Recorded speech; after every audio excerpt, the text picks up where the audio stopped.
For those of you who may not know, this is our third event in the panel series. My name is Abby Dandapani, and I'm HEC's Impact and Inclusion Director. I'm so excited to host this panel with NSMH, and I'm really proud to introduce Faith, who is the president of Cornell's chapter of NSMH. We'll tell you a little bit more about their organization. Hello, everybody. Happy Wednesday. Well, not so happy. It's raining outside. As Abby said, I am Faith. I am currently the president of NSMH, which is the National Society for Minorities in Hospitality. So what we basically do at NSMH is we strive to ensure that we create an environment where minority students have a home and have a safe space to express themselves, their authentic selves. And one thing we truly stick to is the word family, because NSMH, we take NSMH as a family where you get friends, long life friends, you get a family where you need to discuss anything. Just feel free to open up, and we are so excited to have this wonderful panel. We're so excited, and I hope you're ready to have a good time, a good conversation, and have a lovely rest of the week, because I know I probably won't say this, but I hope you're ready to have fun and have great conversations. Thank you so much, Abby. Thank you, Faith. As you know, this event is hosted in honor of International Transgender Day of Visibility. For those of you who don't know, International Transgender Day of Visibility is an annual event occurring on March 31st, dedicated to celebrating transgender people and raising awareness of discrimination faced by transgender people worldwide, as well as a celebration of their contributions to society. This day was founded by US-based transgender activist Rachel Crandall in 2009 as a reaction to the lack of LGBT-based recognition of transgender people, because it didn't acknowledge and celebrate the living members of the transgender community in comparison to Transgender Day of Remembrance, which mourned the murders of transgender people. Today, it's used as a time to celebrate transgender and non-binary people around the globe and acknowledge the courage it takes to live openly and authentically. Trans and non-binary people face significant cultural, legal, and economic challenges, but continue to bravely share their stories, boldly claim their seats at the table, and tirelessly push equality forward. The trans and non-binary community's pride, power, and resilience should be a lesson to us all. As we celebrate International Transgender Day of Visibility, we must never forget those who still feel invisible, even in their own communities, and who may live every single day with fear of discrimination or violence in their lives. And we must resolve to fight for a world where every transgender and non-binary person can be respected and protected. Especially this year, it's remarkably important that we celebrate and honor you all who are here today in a time where we have a record number of anti-trans bills in the United States. We also continue to grapple with societal impacts of anti-Blackness, protests against racism, rising anti-Asian bias, ethnic and religious intolerance across the country, and are founding as a land-grant university with historical ties to dispossessed Indigenous land. Obviously, there's only so much we can cover in an hour. My role is to guide conversation and give us the ability to reflect. I'm not an expert on the subjects being discussed, and that's why we're here today to hear from 5 incredible people who are here to share their stories and their unique viewpoints based on their lived experiences. It's my sincere hope that everyone here is able to learn something today, and that we'll all leave here a little more inspired and resilient about the future. And if you have any questions throughout this process and as our conversation progresses, feel free to message Carl, who is my assistant director, and I can field them as well as the questions that I have prepared. So without further ado, I wanted to introduce our panelists for today. First, we have Chandler Cooper. Chandler graduated from Cornell University School of Hotel Administration in 2019. Presently, Chandler is employing her background in marketing and sales, hospitality, and has fascination with luxury consumer behavior in her role as a Lincoln brand specialist for Ford Motor Company, where she supports Ford's retail distribution network in the Philadelphia metro area. As a third culture kid, she spent 10 years of her childhood in the Asia Pacific region and is passionate about being a citizen of the world. After that, we have Bo Miba. Bo is a senior finishing a collaborative degree program between the Culinary Institute of America and the Hotel School. Originally from Passau, if I pronounced that correctly, Germany, Bo spent most of their childhood in Dubai, UAE, where their grandparents' cooking instilled a love for food in them. Bo is deeply passionate about the intersections of good food, farming, and equity, and holds leadership positions in organizations like Queer Professional Community and the National Society of Minorities in Hospitality. Outside of school, Bo loves to bake, work on new fermentation projects, and hike. Next, we have Eva Lucero Carter. Ava is a recent graduate of the School of Hotel Administration. During her time at Cornell, she worked as a line cook and supervisor at Taverna Banfi, was the president of the Cornell Filipino Association, and was a teaching assistant for management communication. Ava has held internships in food and beverage, hotel development, and consulting. Ava has career interests in real estate and management consulting. Next, we have Jacob Ratono.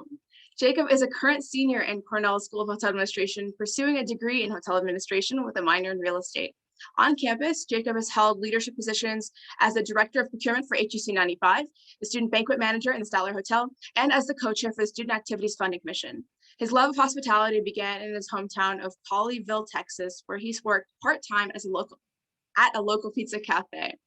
Wanting to connect hotel operations and financial analysis, Jacob will be joining Pebblebrook Hotel Trust upon graduation as a financial analyst with their asset management team.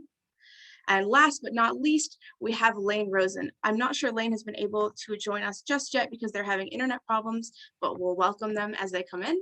But I'll just read you their bio anyway. Lane graduated from Cornell's Hotel School in 2019 and the CIA Culinary Institute of America in 2017. After working for a year as a wedding coordinator and salesperson in New Hampshire, Lane recently moved back to their hometown of Raleigh, North Carolina. They are now teaching English at Raleigh Charter High School and working as a marketing and sales associate for a startup meat technology company called Crossover Meats. I am so excited for all of these wonderful panelists. And so let's get started with some questions. So my first question to you all is this. When was a time that you've advocated for difficult conversations or even faced hostility for an identity that you had? And how did you overcome these challenges? Chandler, would you like to start? Thank you, Abby. And of course, I would like to first and foremost reflect on the previous year that we've had, of course, with engaging in all these different conversations in terms of intersectionality with the recent struggles that we've had going up against lots of interactions with us in our actual workplace. So we had a lot of people that weren't comfortable engaging with conversations specifically on race, but as we're trying to foster a culture of belonging, we realize that we have to also bring in other identities too. So really trying to be really forward with my management team currently and pushing that agenda forward, because we know that we have a lot of LGBTQIA members in our organization that don't feel comfortable bringing their entire selves to work. So that has been the project that I'm currently working on. I'm currently still pushing myself forward. So it's a challenge every day to get people to engage with a topic that they don't feel comfortable with in a very heteronormative environment.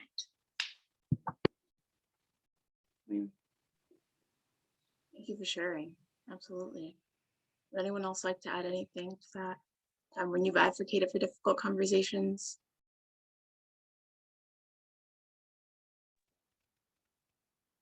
No worries. All right, so I'll move on to my next question.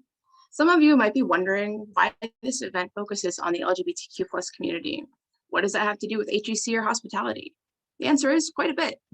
It wasn't too long ago that here in our very own New York State, specifically in 1966, when bars and restaurants were not allowed to serve drinks to gay people. It was then that people began, having sit-ins, where they'd order a drink out themselves to the bartender and then continue trying to enjoy their drink in that area. It's even been said that the landmark 1969 Stonewall riots may not have happened if the gay community hadn't reaped the benefits of the sit-ins years prior. Those events and many more to that point demonstrate that hospitality and our identities intersect more than ever. That leads me to my next question. What actions can we as members of the hospitality community embed into our lives to advance LGBTQ+ equity? Ava, do you want to go ahead and start? Yeah, kind of like building off of what Chandler was saying, I think that it is really important to speak up about diversity in the workplace. I think we should try to question what initiatives are being taken in our workplace, seeing if groups are being organized for LGBT people to speak with one another, and just see in general how our company is trying to promote openness about sexual orientation and gender expression in the workplace. If you're comfortable enough, as Chandler is doing, I think it's important to try and organize spaces for LGBT people to feel more comfortable in the workplace, such as small groups that may meet weekly or monthly. Definitely. What about you, Lane?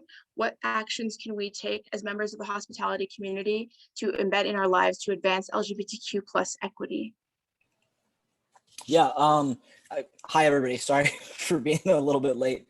I think, one of the things personally that I do just to kind of, be there and be present, even just really subtly, is just kind of, being open with my pronouns, putting them, on my Zoom, putting them out there on my name tags, things like that. So I'm not, walking around shouting from the rooftops all the time, because that can get really exhausting personally. But I do think that, like, just making little steps, putting pronouns out there, letting folks know that that's something that's going on in my life and that I want to be talking about, is something that I think is an easy step for me.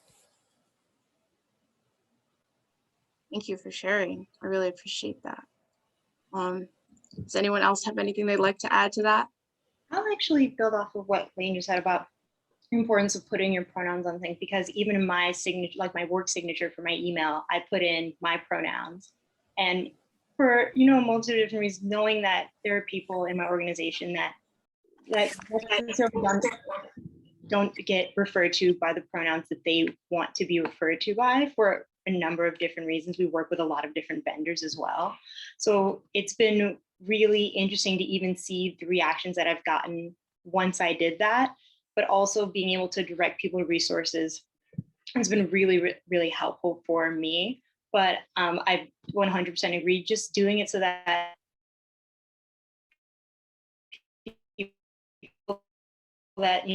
share. I'm not great with Zoom, everyone, but I think it's so very important. I'm glad that you brought that up, Lane. It's really important that we make it more normal for everyone to share that. I was actually going to, Chandler, I think it was a great point that you brought up. Something you mentioned about how there's kind of this difference between, like, internally recognizing, like, within an organization, and, like, respecting your employees, but also, like, especially in the hospitality context, we are guest facing, outward facing. And so you have to make this a comfortable environment in both situations, and you can't have one without the other, because it just doesn't work that way. And so I appreciate you bringing that point up.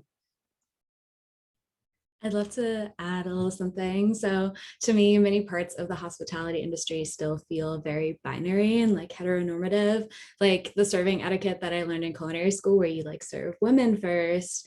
And I think we need to let go of the idea that, like, one type of hospitality can serve everyone, when so much of what we, like, now define as hospitality was, like, developed with the needs of cishet white people in mind. I think, like, centering the specific needs of LGBT people, for example, by training staff to use gender neutral language to address their guests, or implementing gender neutral dress codes, is really important. And I think that these initiatives need to be, like, led by people who, like, who identifies LGBTQ and who carry diverse and intersectional identities to, like, help implement those programs directly. Because, like, well-meaning cishet people can only do so much to make sure that, like, queer people feel comfortable. And, like, our business and our industry is all about making people feel welcome and taken care of. So yeah.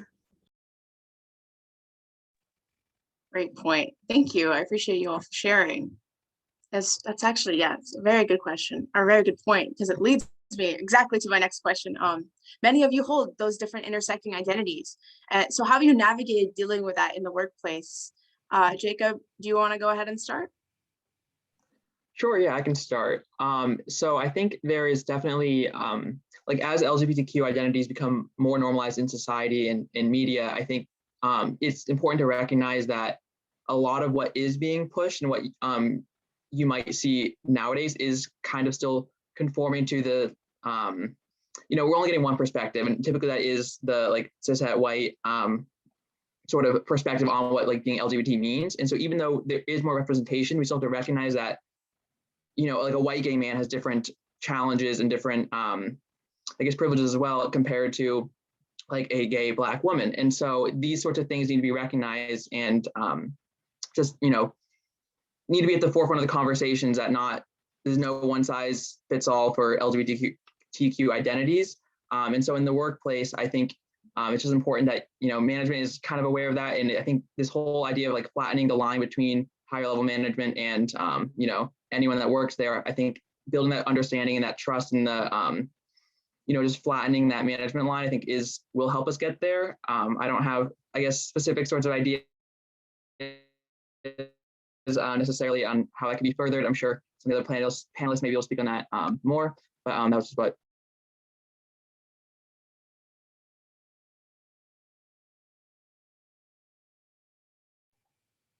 Yeah, you make a great point because, being LGBT, it's not always something that can be hidden, and it's not something that can always be visible. So it's something that you have to either choose to reveal about yourself. And some people who don't even have the option to do that, they have to navigate that entirely. And it's a completely different experience. And so I really admire you for bringing that up. Does anyone else have anything else they'd like to add to that point? I'll go ahead and jump in. So in terms of visibility, and I know, Abby, we talked about this as you asked me to be on this panel, like being a femme bisexual woman, people don't assume that I'm not heterosexual. So it's really interesting in the workplace, the assumptions like that are made and the things that people will say in front of me that are completely insensitive. But it's like knowing that, and that is the best opportunity for me to step forward and be like, why would you think this? Why would you say something like this? And then have a conversation around that. So it's been something that I found that's been really interesting because, of course, being a little femme and bisexual, there's we talk about the concept of passing in the Black community all the time. Like, what does it mean to then be passing is then heterosexual? And how do you then navigate around that, especially in the workplace?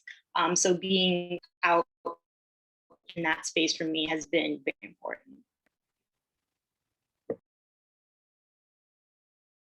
I can definitely relate to that. So I appreciate you for saying that. So Bo, were you gonna say something? Sorry, go ahead. Yeah, I'd love to speak on this too. So being both non-binary and queer, I think has been challenging at times because I think people still conflate gender identity and sexuality as meaning the same thing. I was out as queer before I was out as non-binary. Because my sexual orientation felt easier to explain to people. I feel like people were way more comfortable to find out that I have a girlfriend versus finding out I use they them pronouns or identify as queer. I think very often the LGBT part of LGBTQ has is more mainstream and more comfortable for people to understand, but we're still struggling with the QT parts. So I feel like sometimes my gender identity is something that I tiptoe around at work or in school much more than my sexual orientation. So it's really interesting to see. I think what this entire panel has already been about is the intersectionality and how differently we all with our intersecting identities experience queerness. It's interesting. Yeah, and I mean, just to add on to that, I would say I had a similar progression of coming out with, originally coming out as queer and then coming out as non-binary as Bo, and had similar, issues regarding that, right? Because folks are much more accepting of the, sexual orientation stuff rather than the gender stuff. But I also would say, interestingly, when I first started identifying as non-binary, before I had started any physical transitions, people had a hard time with it. And then when I started physically transitioning and started passing as male, people started having less of a hard time of it. My identity did not change. I did not start identifying as male, but people started assuming that I did because I started doing some stuff physically to transition. But that has become both a workplace and a just life thing where people will assume that my identity changed, even though I never informed them of that or said anything about it. So that can be definitely an issue for non-binary folks in general, because people have trouble understanding what non-binary means. Thank you for sharing that. It's very vulnerable, and I really appreciate you saying that. And you really it's a really great thing that you're able to share your authentic self with people. And if so many people could resolve so many issues by not just assuming things about others. It's a really big thing that, if we just ask, we just communicate, so many of our problems could be resolved. But, that's why we're having panels like this, so we can continue to learn. So this is an interesting question in that it's one that I don't really know the answer to because I don't think I've ever experienced it personally, but I want to ask it to you all because some of you are. Are you out in the workplace, and what does being out and proud mean to you? Ava, do you want to go ahead and start? Yeah, sure. I would say that I'm out about, my sexual orientation in the sense that if someone were to ask me, I wouldn't lie about it. Um, but I don't always feel comfortable just speaking about that, even though I already know that people assume, they already, as you were saying, they make assumptions, and that's just kind of the way it is. And so I wouldn't say it really like I don't really bring it up, but I would say I'm out if someone asks. But in terms of being out and proud, I think that's being more comfortable, being in a more comfortable setting where you feel comfortable to have these conversations and bring up these conversations about sexual orientation and gender expression.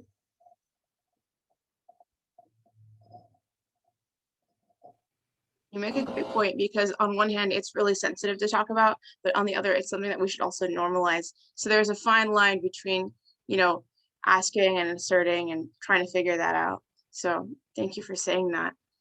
I can answer, but I also just want to say that my neighbors have really helpfully just started blowing their leaves. So I apologize if any of that, if you hear that. So I currently hold 2 jobs, and they are super different. One of them is teaching 9th grade English. So within that whole world of teaching, it's not, I talk to the students about it when they ask. My pronouns are on my Zoom, right? Like they have been since I started teaching. And I'm always happy to talk to them about it. But because it's teaching 9th graders, right, I'm not gonna like just go up to them and be like, hey, this is my identity, because that's just like kind of weird when you're a teacher.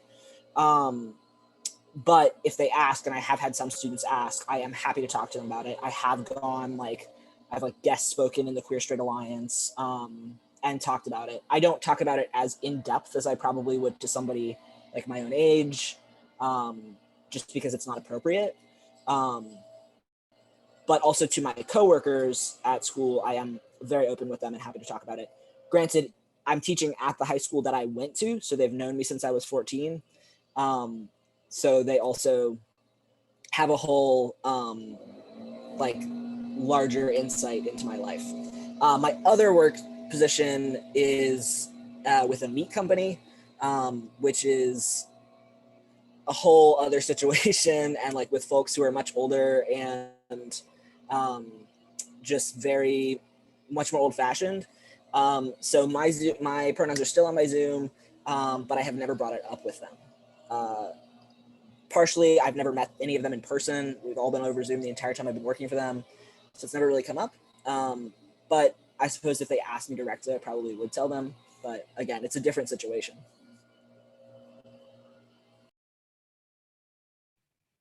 Thank you for saying that. I really admire that, and that you're able to really be honest and share that. Does anyone else have anything they'd like to add? Sorry, I'm stuttering today. Yeah, I can jump in on this one too. I think similar to what Ava said, and as kind of Chandler mentioned earlier, I don't necessarily bring it up necessarily always, but I'm also kind of past straight passing. And so people don't normally suspect it anyway. So for me, it is something that I felt that in order to be authentic, it's something that I do need to bring up myself, because, I have lived, through high school my whole life, in the closet, not out. And it was, almost like living inauthentically. And so for me, it is, I'm not currently working or anything right now, but it never was an issue to when asked, but bringing it up and sharing that with someone is sometimes vulnerable And a lot of people, I'm fine to say it's not like vulnerable for me really, but for the other person, they might also think of it as, a much more vulnerable experience that we're sharing. So, I'm fine to do that, of course, but it might just get interpreted a little bit differently. But yeah, so I think it's, it definitely is a struggle for trying to, kind of alert my coworkers and people I'm with that, I do have this identity without being straight up like, oh, hey guys, like,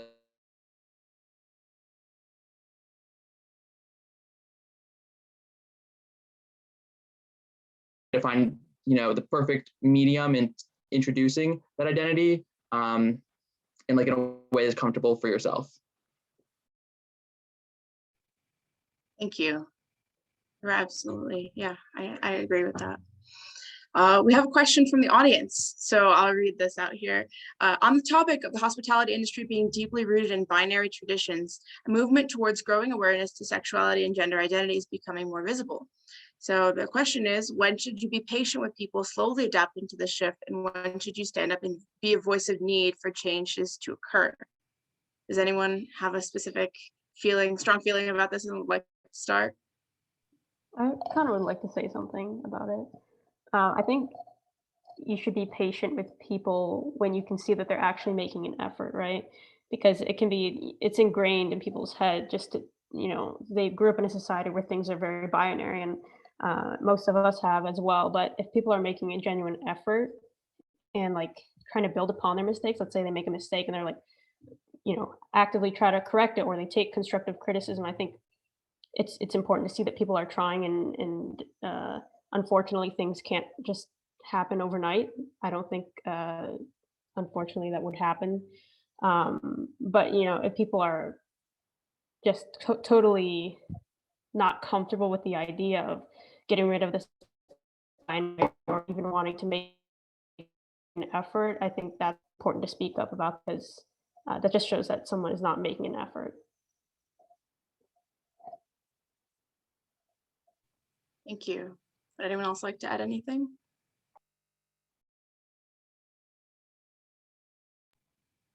No worries. This next question I think is really important to me. It's kind of a long one. So I'm very glad to say that we have people here from so many different backgrounds with us here today. And especially in today's political climate, there's often frequent discussion of tension between the Black and Asian communities. And the fact is that that's a false narrative. This tension is white supremacy, especially considering the consistent expectations of marginalized groups to ensure the comfort of the majority. How can we challenge white supremacy while in the roles that we hold? Oh, would you like to start? Sure. Yeah. So I think that I will never experience like equity for myself as a queer person without fighting for the equity and the sovereignty of other marginalized groups. Because I'm white, I can use my white privilege to fight for BIPOC representation, and to always be asking who does and doesn't have a seat at the table. One thing that I have noticed that I'm glad we're talking about today, but that I don't think is talked about enough, is the importance of intersectionality. I think a Black trans woman will experience transphobia way differently than a non-binary white person like me. And I think that's really important to recognize. I think that our liberation movements need to be intersectional, and we need to understand the nuances of different identities and how they come together to shape our experiences. So I think overall awareness needs to be built in order to ever achieve that full sense of equity amongst all marginalized groups. And I want to work in food equity. So for me, one of the ways in which I can do that is by listening to and amplifying the voices of BIPOC queer leaders. So, yeah.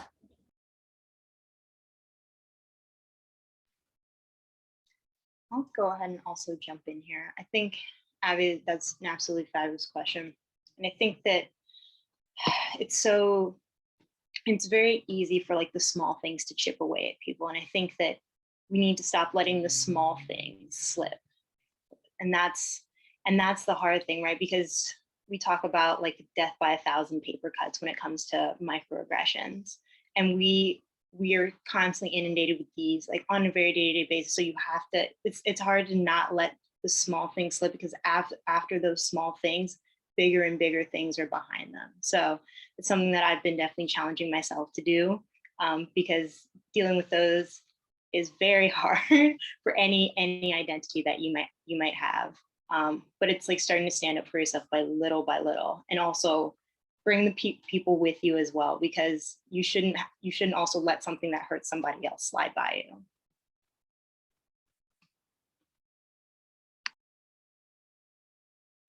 I fully agree with everything you just said, Chandler, but also on Bo, you had a point that, you know, like in order for like us to achieve equity, it needs to be intersectional, and then that is understanding of intersectionality needs to be created and shared and like understood by everybody. And I think, you know, that is a significant challenge. And so when it comes to like challenging white supremacy, you know, like having conversations and like challenging other people's biases, challenging your own biases, you know, why do you think this way? Why do, or even, you know, yourself, like talking to yourself, why do I think this way? And, you know, is it because of this? Like, is it because of the socialization that I've, you know, had my entire life? Is it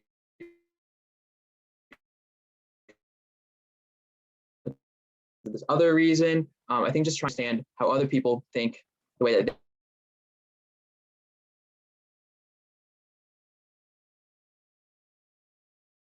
those identities. I think it's important for, you know, as Bo was saying, for white people to recognize their privilege, obviously, because just based on my personal experience, and I'm biracial, so I obviously have privilege as well. But I think a lot in the LGBT community, people kind of use that as their, if they're white, they kind of use that as a like as their token, like oppression in a way, and they kind of like hide behind that. And obviously, I think we can all agree that LGBTQ people have been discriminated against throughout history. But and many people have said this before. You know, a gay man can hide the fact that he's gay, but you know, a person of color, a Black person, cannot hide the fact that they're Black. So I think it's really important to recognize the privilege, just white privilege in general, whether you're LGBTQ or not. Yeah, I think what you just said is so important, that like LGBTQ people will totally come out and be like this is my token, like this is, white people in particular will be like, this is my token identity, right? And especially like for me as a white, like non-binary person, like there's that initial tendency to do that, right? And like I think you really, like that's really important for white queer folks to check themselves and be like, all right, like let's do a little reality check here and be like, what is my situation? Like I'm good. I need to take a look here at the intersectionality of some other identities and be like, it's time to work. It's time to do some work for some other folks. Because in all reality, like I'm fine walking down the street, right? Like I can walk down the street, nobody's gonna yell at me. Like people are just gonna assume that I'm some other white dude. But there are other trans people, Black trans, that are not gonna have that experience, right? So I think there has definitely been, like, folks really need to check themselves and be like, I'm good. Make a great point, Lane. I definitely, it's a little bit of a personal thing, but when I was joining the HEC board, I definitely had to reflect on like, am I going to be tokenized? Is that something I'm going to be okay with? It was a huge consideration for me when I joined the board, and it's still something I think about today. And you have to kind of reflect on how that will impact you and what you can do to prevent that from happening. And that kind of brings me to the point Chandler made. How do you deal with microaggressions? Anyone would like to start with that? Abby, I didn't mean to jump ahead and steal your question. No, you're all good. You're all good. I'll let somebody else speak on this though.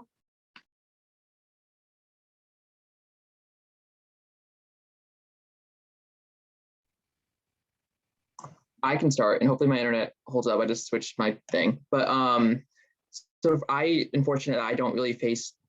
I don't think I've, you know, from my experience, I don't think I faced many microaggressions on a day-to-day basis. But here's a fun story.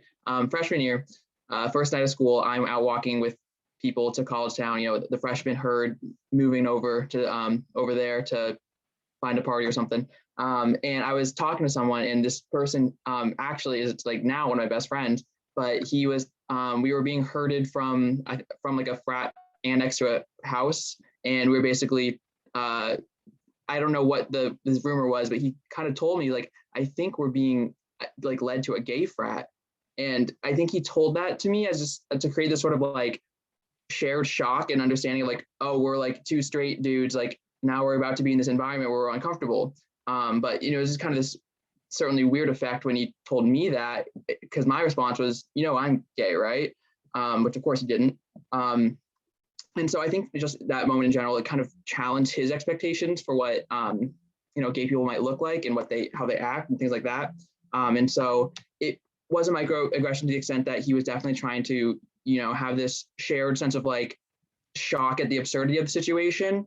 But you know, I think I tried to use it more of like a learning moment. I did try to put him in a little hot water and challenge him and push back on that. But you know, we're still, you know, really great friends now. And I think, I don't know, I think, you know, you can't always approach everything negatively, and you know, you can't think the worst of the other person based on something like a microaggression, because like I said earlier, you don't really know their full background. You don't know exactly where they come from or why they think that way.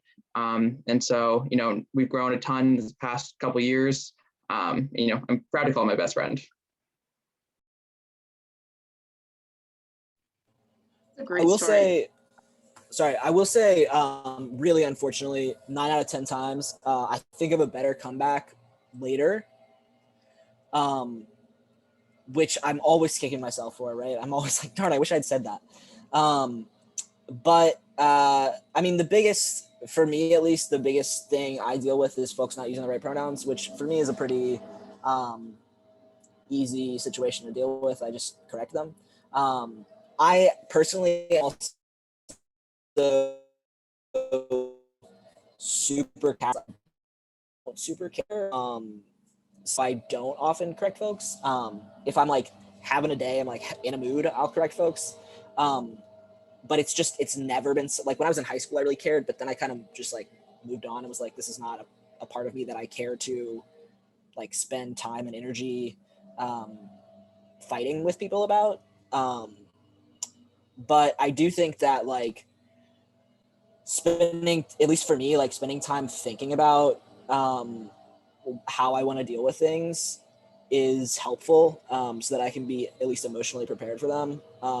Because you kind of like, you know, the category of things that are going to be said to you, right? Like you know at least a little bit about what's going to be said. So I think for me, at least being emotionally prepared for stuff and then having a couple of good comebacks is really helpful, because at least for me, it's helpful to, you know, spin it a little bit, make it like have a good comeback, make it sarcastic. I don't know. That's how I enjoy playing it back. So I don't know. Thank you both for sharing. Does anyone else feel like they want to add anything else? Like Chandler said before, I think the like 1,000 tiny cuts with microaggressions like really resonates with me. It kind of depends on the mood that I'm in or how safe I feel, like as to how I'll respond. But my patience for like ignorance, whether it's like overt or subvert, is pretty thin at this point. So very often I will call people out. But if I'm feeling really dysphoric that day, or like don't feel physically or emotionally like safe in a space, which I think is really, really important, it like I may also just stay silent, which never really feels that good. But like sometimes you just gotta do what you gotta do to keep yourself safe. But I definitely like I think this is what's so interesting about like the nuanced experiences that we have, because like getting misgendered is like really hard for me, and like really is something I deal with every day, because people look at me and just assume I use she, her pronouns. And that assumption is like really painful and something I deal with almost every day, even when I have my pronouns in my Zoom name or I correct people again and again. It like happens all the time. So it's like I used to have more bandwidth for it, but like I really don't anymore. So yeah. I think this is a little bit of a different point though, but Bo was saying earlier, you know, the LGB portion gets a lot of focus. And it's kind of going off of that. I think it's important we address, the discrimination that happens towards each other within the LGBT community. I think there's a lot of biphobia rhetoric. I've heard, people say biphobic things who are gay, and definitely a lot of like transphobic people still within the LGBT community. So I think that's really important that we address that and, not see each other as pitted against each other, but work together. Thank you. That's really important, Ava. You make a really good point. I was reading some statistics actually earlier today. It was like, I think it's 1 in 4 trans youth has considered suicide. And that's a really terrifying thought. To think that so many people have suffered because this world has been so cruel to them just for simply being who they are. It really breaks my heart. So if you're comfortable sharing, my next question is actually relevant to that. How has your identity impacted, if at all, your mental health and well-being, if any of you are comfortable sharing?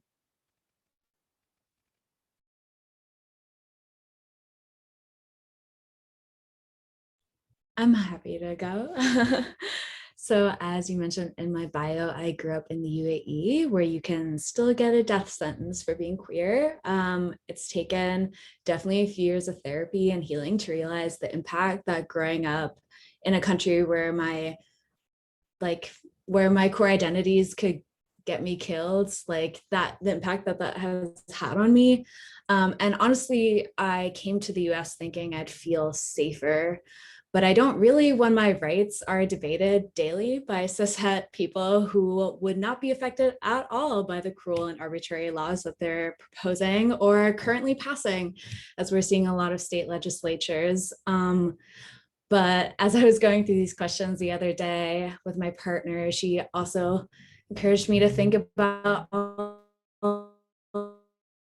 the good stuff that brings to my life and the way that my chosen family and the community of people that I have in my life has like definitely had a really positive and like sweet impact on me. So as shitty as it can be sometimes, I love being queer and I love my family. So like I wouldn't have it any other way, even if I wish it was a little easier for us.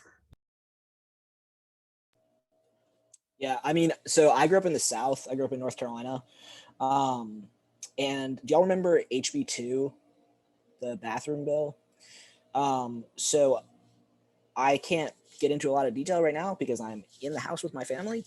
But my family was directly involved in the passage of that bill. So that was really rough on me as a teenager and early college. So being from North Carolina, that was not awesome, especially because it was so publicized.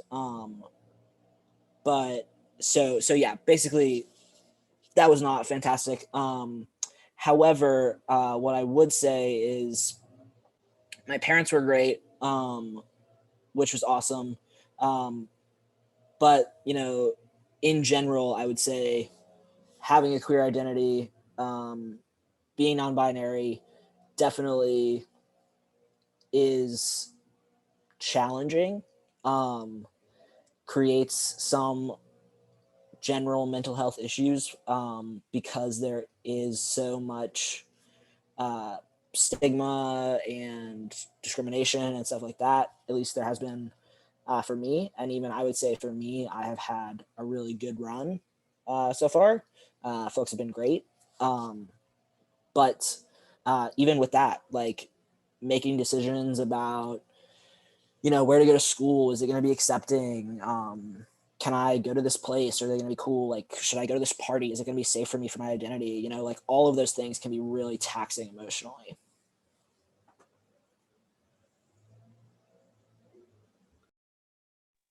Thank you for both of you for your vulnerability. I really appreciate that. Does anyone else have anything they'd like to add?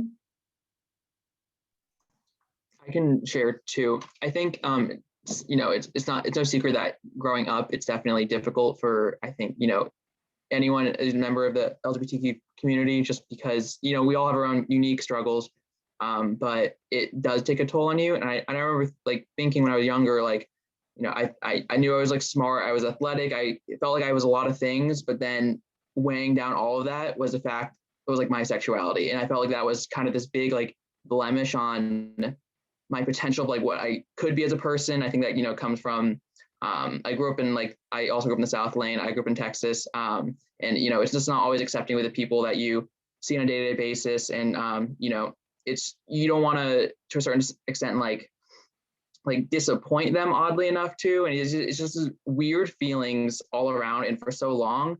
But I think, once you do get comfortable with yourself, and that's not an overnight process at all, that's, like a lifetime process still. I think I feel stronger mentally on the other end, like what doesn't kill you makes you stronger. But in the same vein, I wouldn't wish the thoughts that I had and like my doubts about myself on any other, youth growing up. And I think that's, I think, at the end of the day, I'm doing great, but, it's definitely tough growing up. Thank you. I appreciate your courage in sharing that, Jacob. I have a similar story, so I understand. On a different, lighter note, this panel is titled, "We are here to assert the fact that no matter how many times people are pushed back or marginalized or found struggling, we get back up again." When was a time that you had to get back up and assert your presence? Ava, would you like to start? Sure. So something or a time that comes to mind for me is at the beginning of college. As an introvert in general, it can be very hard to start making friends, and in a new environment. It was my first time being away from home for extended period of time, so it was already nerve-wracking. And then going into this new environment, I had already made friends in high school that were accepting of me, and so then I felt a lot of I guess a little bit of fear, just not knowing if people were going to be accepting of me. And it did take me a while to find a group of friends that I really got along with well. And it really did weigh on me a lot. I felt, going into the mental health portion, I felt really depressed and sad a lot of the time for the first few months of school. And I just kind of had to keep reminding myself that I would find people that were accepting of me, and not to give up. And eventually I was going to find that group of friends that I would get along with and that were accepting. And I eventually did. I was able to find a group of friends, and without knowing it, without knowing it at first, a lot of my friends ended up being part of the LGBTQ community. So that's definitely a time that I had to pick myself up. I'll go ahead and jump in after you, just because what you said resonated with me a lot in terms of like friendships, specifically reflecting back to being in college. And, I was in a sorority while I was at Cornell, and that's an incredibly heteronormative environment. And I didn't feel like I was bringing my entire self to it. I didn't feel seen by, my sisters, by my peers in that environment. And I feel once I really came out in that environment, my friends changed somewhat, but for the better. The people that stayed with me were stronger, became like absolutely like my safety net and my lifeline, like while I was at Cornell. So I just say all of that just to say that you have to be real with people so that they can, really be real with you. And the people that really care and like will love and accept you will really come forward in that. So I've tried to, carry that forward with me every time, knowing that the people that want to be around you and that will support you will do so, and you'll find gold in that. Thank you. I appreciate that a lot. Does anyone else have anything they'd like to add? First of all, sorry. Alrighty, so this is a spicier question. As all of you panelists are current and or former hoteliers, so how do you think the hotel school could improve life for its LGBTQ+ students? I think they could add more gender neutral restrooms for number one. And that's going to be my contribution. More gender neutral restrooms. Yeah, I think there's a lot of work that needs to happen, not only to improve the experience of LGBTQ plus students, but also that of BIPOC students and first gen students and students with disabilities. I think the hotel school has really lagged behind in the efforts it's taken to support its marginalized students. And from my own experience, I've noticed that the work to create change very often falls back onto marginalized students. I'm really excited to maybe eventually see the hotel school move to move beyond performative activism and put real money and resources into ensuring that the needs of LGBT students and other students with marginalized identities are being addressed. And one excellent way they could do that is through more gender neutral bathrooms, but there's a lot of other ideas that we've explored through NSMH and other student orgs that I'm a part of that we have brought to the dean, and that said, who said they would be implemented and then like nothing happened. So maybe this will be a good like Kickstarter to a new conversation about that. I remember this icebreaker activity for TAs last semester, and so it was like all the TAs and you were sorted into random rooms.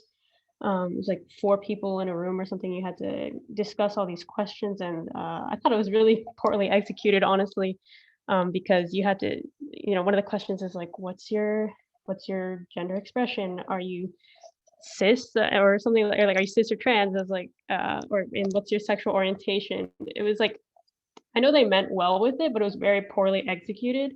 And I think that, people who are organizing those kinds of activities and icebreakers need to actually consult and ask members of the LGBT community within the hotel school. So, someone doesn't end up feeling uncomfortable or outing themselves. Yeah. So beyond actually gender neutral restrooms, and I will say, the reason I say that is because I constantly had to go to the bathroom while on campus. I just could never find a bathroom. So it was actually a thing for me. But beyond that, I mean, there are a lot of like Bo's saying, right? Like there are tons of things that you're bringing to the dean that could be implemented, but there are like a lot of little things that professors just like don't do, which they could do that are super easy. Like you have name tags in a bunch of classes. Why aren't you pronouns on your name tags? Like making it easier for students to get their preferred names onto rosters and things like that. Like there are just like so many super easy things that they're just not doing. And this is not necessarily the hotel school in particular, but Cornell in general, right? Like I got an email the other day that I could now get, and I graduated almost 2 years ago, right? That I could now get a diploma with my preferred name on it, but for $100, right? So like why is that a thing? Why could I not get it when I graduated? And why do I have to pay $100 for it? So like a whole host of things, right, that are ridiculous, that are so easy to fix, but they just don't do.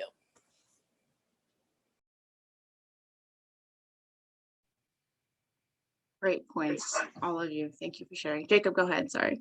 Yeah, I was just gonna add just like an addendum. I think at least to me, like representation is super important. I, as Ava mentioned earlier, I also have a biracial identity. And so I'm not used to seeing people that like look like me on like even like a racial scale or like in that perspective. And so, just being able to see someone who they don't, obviously they don't have to be like my same exact sort of identity of for representation, but someone that I can empathize with a little bit better, someone that's actually could be like an icon for LGBTQ plus individuals in hospitality space. Hotel school has such a wide reach and influence even outside of hospitality. I think that's what's important to me. That's what I would like to see more for sure. Thank you. Bo, you have your hand raised. Please go ahead. Very formal. Yeah, to Jacob's point, nothing, I mean, I haven't been in Statler in like over a year, but nothing bothered me more than that second floor hallway of fame that is like entirely white men, like probably cis het. I'm just gonna go out on a limb and guess white men. It just like the representation piece is so huge. I have seen maybe one guest speaker that like has identified as queer in my entire career at Cornell, and it is so frustrating because there's so many like amazing people out there, and then we're meeting like only the like cishet white guys that like are in the field, and it is just such a like inaccurate representation of our industry, which is so diverse and so beautiful, and that it's like literally not being showcased at the hotel school, except for when amazing students like you make an effort to make sure that there's more diverse perspectives heard. So thank you for that. I appreciate you. Thank you all. And this is my favorite question of all, because we are approaching 6 o'clock. I would really admire if everybody were able to answer. What is a lesson you learned or advice that you would share with your younger self?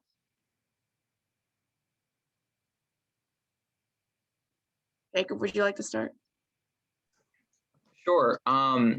First thing came to mind was you're a badass, but I don't think I've ever really not thought that, to be honest. But I think it's so much about, it's about growth and learning, and the whole, I guess, is kind of trite, but it gets better because it does get better. And I think for me, just if I could share with my younger self and kind of expedite that process of learning about myself and being comfortable, I think that's what I would want to try to tell my younger self.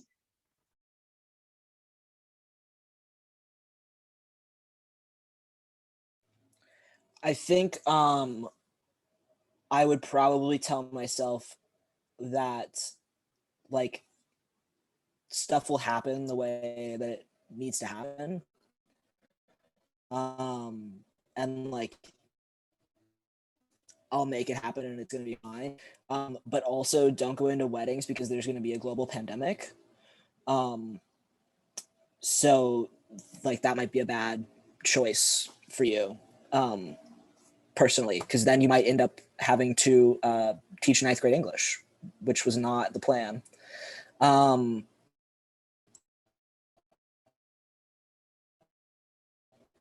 But working for things that you think are important, but not like sweating the small stuff in general. I'll go ahead and jump in. To my younger self, I would say that it's okay to be uncomfortable, and that sometimes discomfort is the thing that you need the most for growth. Because I know it said, being an introvert, engaging with people can sometimes be really challenging, and vulnerability is something that I really struggled with, definitely as when I was younger. So I would say be not afraid. I would say, the way I express myself now through fashion or my hair is like really important to me, and it really just makes me happy. So I know, in middle school and high school, I kind of tried to dress the way that I thought others would want me to dress. So I would just say to myself, don't limit how you want to express yourself for the comfort of others. Yes, I second that. But also my little advice to myself is that I used to make a lot of space to listen to other people's opinions about me and my identities, and that I should have focused that energy instead on celebrating and leaning into those identities. So I wish I had done that a little more, but I'm glad I'm doing it now. So yay.